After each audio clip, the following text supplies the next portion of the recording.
Well, Bob Grant, you starred in TV, screen and of course the stage. How did you start out in this business in the first place? When I was in my teens, I went to drama school, to the Royal Academy of Dramatic Art, and struggled through that. Didn't learn very much, but enjoyed it. And then was thrown into the world of, well, in those days, weekly repertory. A new play every week. Very difficult to learn, but very good training. And then on to other things. Eventually telly, films and so on. Mm-hmm. How did you come to meet Joan Littlewood, for example? Well, that was curious actually, because in those days she wasn't really known outside a very small circle. I didn't know anything about her at all. My agent said that I got an audition down in Stratford East, down the East End of London. I didn't really know where that was. Anyway, I caught the train down there, and there I was, all dressed up, my best audition suit, my bowler hat, my rolled umbrella. And I arrived in this very, very scruffy theatre in the back streets of the East End, and I didn't like the look of it at all. I thought, oh, this is very, very off, very scruffy. I don't like this. Is that the Theatre Royal, was it? That's right, the old Theatre Royal, yes. Thought, I don't want to work here at all. Well, anyway, to cut a long story short, she made me do all sorts of improvisations and things, and I didn't fancy it a bit, and eventually she said, can you sing? And I said, no. I thought that'll clinch it. She definitely won't want me now. She said, well, you must be able to sing something. I said, I don't know any songs. And she said, well, surely you know the national anthem. I said, well, yes, I just about know that. So I sang that, and I said, well, thank you very much for giving me your time. I shall go now, thinking that I'd blown the whole thing completely, which is what I wanted to do. And she said, you start Monday. And I worked there on and off for, I suppose, about 12, 15 years, and enjoyed it enormously, actually. It was terrific. You then wrote and starred in your own musical. How difficult Instant was Marriage, it? yes. Yeah, how difficult was it to break into the West End as a writer? Well, I was a little bit lucky there, because I was doing a show in the West End. I'd written this musical. Jack Hilton happened to hear the tape of it, and got interested, and subsequently Donald Albury, because Jack Hilton was interested, snapped it up, and I sold it within a week of having finished writing it. I see. And did you enjoy starring in that yourself, did you? Yes, I enjoyed that very much indeed. We had a year at the Piccadilly Theatre, and that was great fun. Yes, loved it. How about going back to something like the regular hours of the West End, as you say, the Piccadilly? Is that something you'd like to go back to, or do you prefer the touring? Well, each has its own advantages. Working in the West End can become a bit like an office job. You know, you just sort of clock in and clock out, and you never really meet anybody. You don't meet the company, you don't meet the audience.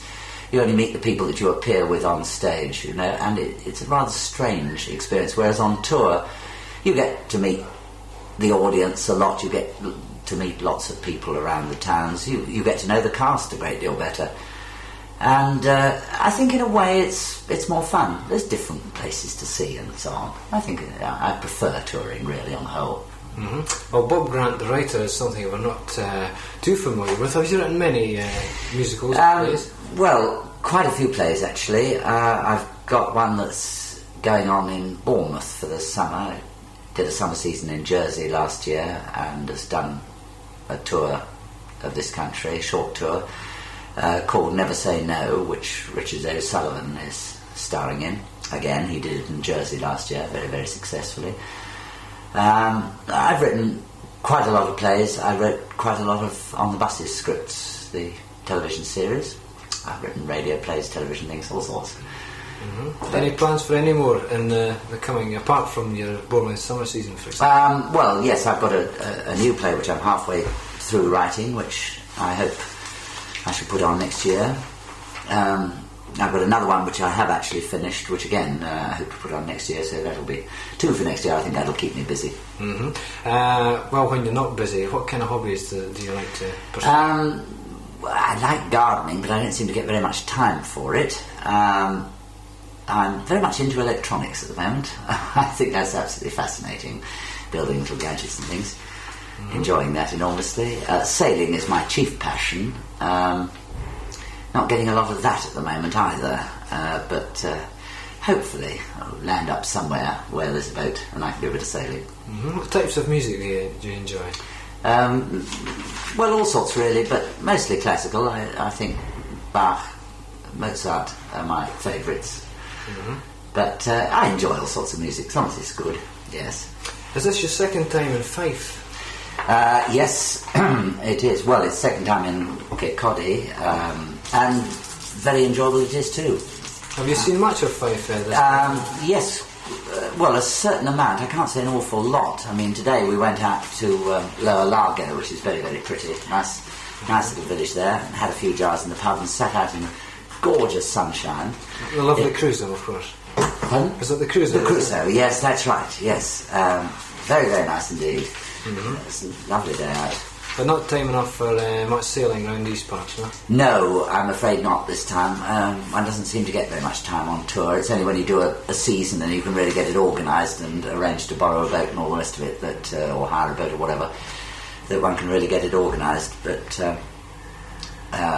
maybe I'll get a bit soon. I hope so. How do you find Scottish audiences, for example? Because you've done quite a bit of touring. Yes, we have. We've been all round, from Ayr to Inverness to Kirkcaldy, Edinburgh, Glasgow, Aberdeen, Dundee, all round. Very, very good indeed. Excellent. We've had marvellous audiences in Scotland, full houses everywhere, and super audiences. They had a smashing time. Of course, this time it's been a very long tour, hasn't it? I mean, it has now indeed. Going back to places where you've sold out previously. That's right, yes. How long has it been with Oh Calcutta then? Well, we started last September.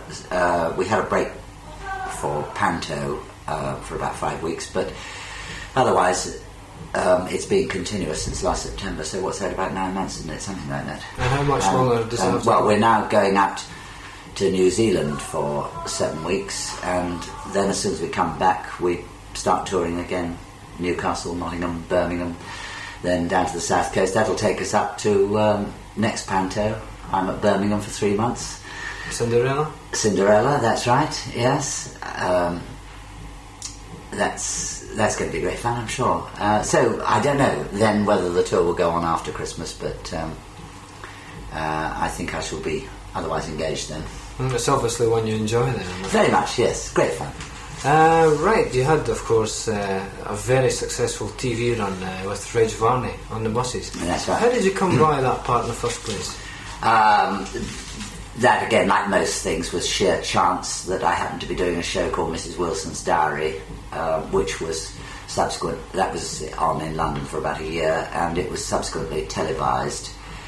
And the producer of that was looking round for likely people for this series, which nobody thought would run at all.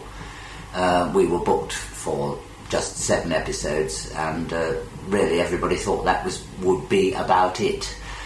So we did our 7 episodes, and then we did another 6, and then we did another 13, and so it went on, and 6 years later, we were still doing it.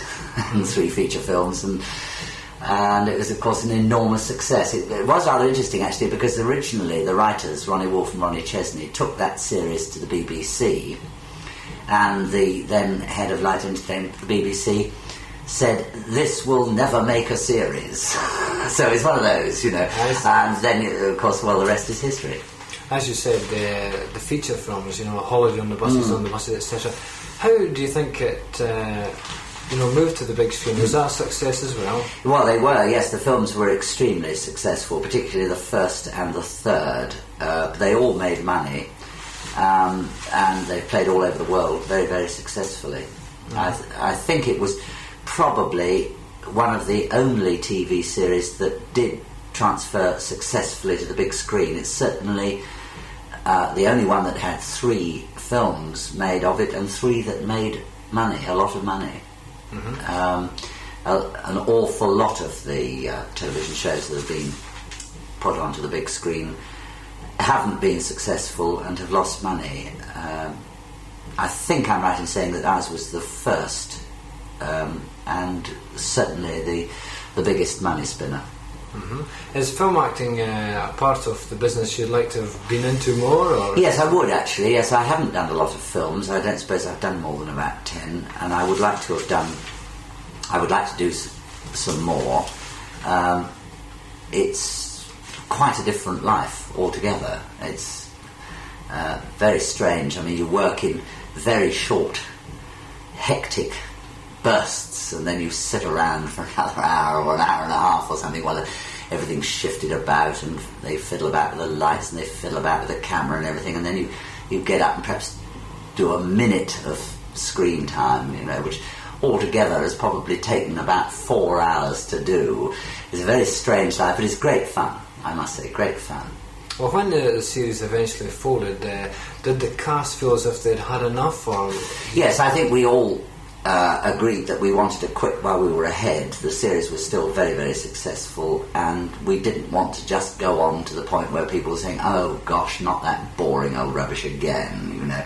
So we quit while we were ahead. I think after 6 years, anyway, we'd all run out of ideas as much as anything. Were you yourself afraid of being perhaps typecast as a bus conductor? No, I don't think so. I don't think that's something one really considers. You know, if something like that comes up, you do it and you worry about it afterwards. Although, yes, it was difficult. I think it was difficult for all of us afterwards for a time, because people tend to only think of you as that character. But, no, it doesn't bother me. Does you get many instances, for example, with people coming up to you in the street expecting you to be a real bus conductor? Oh, yes, all the time, yes, yes. And did you do any sort of public appearances? Yes, many. Bus canteens and stuff yes, like that? Yes. In fact, I'm doing one next week in Reading because the buses are on strike down there, so we're going to do a little bit on that. Do you still keep in touch with Reg Varney? Yes, indeed. As I saw him not long ago, yes. And where's he working now? Well, he does mostly cabaret work now. He goes out to Australia every year, does 2 or 3 months out there in cabaret. But we would like to do some more telework together, you know, if the right thing comes along. Mm-hmm. How did you find yourself when the series finally broke up? Were you sort of in a vacuum, or did you have something lined up right away? Well, no, I didn't really have anything lined up, but no sooner had we finished that than my agent said, how do you feel about going to Perth? And I said, oh dear, you're all the way up to Scotland, what's it to do, you see? He said, no, not Perth, Scotland, Perth, Australia. And we had about 4 days to pack, get on the plane and shot off to Western Australia. I don't mean to say that I don't like Perth in Scotland, but I just wanted a bit of a rest and a holiday after all that work. In actual fact, of course, it was a very nice holiday going to Australia. Mm-hmm. Well, you're currently starring in Oh Calcutta, one of the world's most famous and controversial shows. What attracted you to that part? Well, again, that was a sort of accident, like all these things are. The producer phoned me up and said that he was going to do this show, and he asked me to rewrite it because it was all rather dated and old-fashioned, the London material. And I said, yes, fine, I'll have a go at that. And so there I was, slaving over a hot pen, and he said, well, now you've written all this stuff, how do you fancy doing it? So I thought, well, I mean, I can't very well ask somebody else to do my stuff if I'm not prepared to, so I said, yes, all right, then I'll have a go. I only made one proviso. I said, I'm not going to take my clothes off. But they accept that quite happily. And so here I am, and enjoying it enormously. For me, it's going back, really, because I started off as a stand-up comic many, many years ago, round the halls, in strip shows, and here I am back again, a stand-up comic in a strip show. That's one thing I was going to ask you, actually. Having seen the show and enjoyed it, I might say, the parts where you are alone on stage doing the stand-up comic, it seems to be a part that you thoroughly enjoy. Oh yes, I do, yes, I love variety. It's great fun. It's a nice change to be doing something like this. That's what really appealed to me, you know, the idea of doing a bit of variety again, touring a review. I like it. Mm-hmm. Nice change. So you may even pursue that sometime, like, for example, Reg Varney and Cabaret, just the one-man show? Yeah, oh yes, certainly, yeah. Has it always been comedy then for Bob Grant, has it? Mostly, but not entirely. I mean, I've done a lot of other things, the Shakespeare and the Shaw and all the rest of it, which, again, I enjoy doing. It's a nice change, but basically I think comedy is my first love. And as you said, your plans will be for the Christmas pantomime, which is a Rodgers and Hammerstein production. That's right, it's the Rodgers and Hammerstein Cinderella, which is a marvellous musical score, needless to say. And it'll be a very big, spectacular production, and it runs for 3 months, which is jolly nice. So I think and who's starring in that with you? Nikki Henson is playing Buttons, and I'm playing one of the younger sisters. I don't know who's playing Cinders yet. I don't think they've finalised the casting, but Nikki's an old friend of mine, so it'll be very nice to work with him again. Super actor. Mm-hmm. Well, thanks very much for taking time out to talk to us. My pleasure. And have you perhaps a joke for anyone back at hospital? Oh dear, that's right off the top of the head. Well, first of all, I would like to wish you all a speedy recovery and to say a big thank you to all the people who are looking after you, because I'm sure you're being looked after very well. I've been in hospital a few times myself, and every time I've really taken my hat off to the nursing staff. They really do work terribly hard, and they're a smashing bunch. As for jokes, oh well dear, it's very difficult to think of one just off the top of my head, particularly with a show like this. Some of the jokes are a little bit risque. But perhaps the true story a bit better still. The power of television. A couple of years ago I was in Bombay, and a ragged little urchin, I suppose he was probably only about 5-6 years old, just dressed in a loincloth, was staring at me very, very intently for a very long time. And eventually he said, "Underbuses, underbuses!"